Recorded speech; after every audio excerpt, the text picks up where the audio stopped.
Hey guys, welcome back to the channel.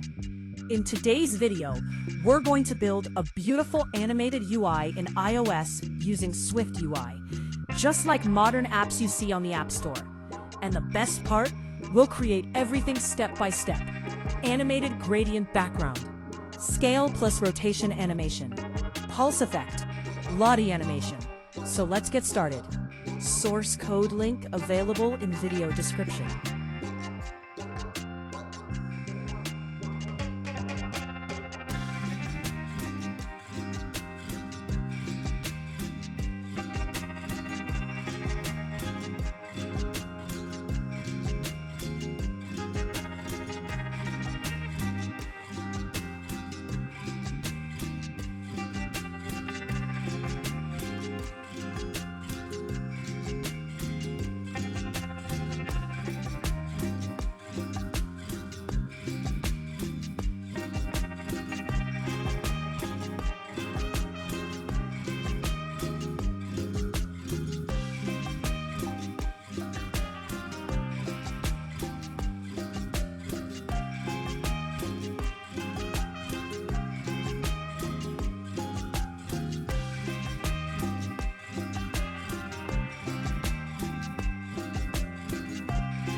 If you enjoyed this video, don't forget to like, comment, and subscribe.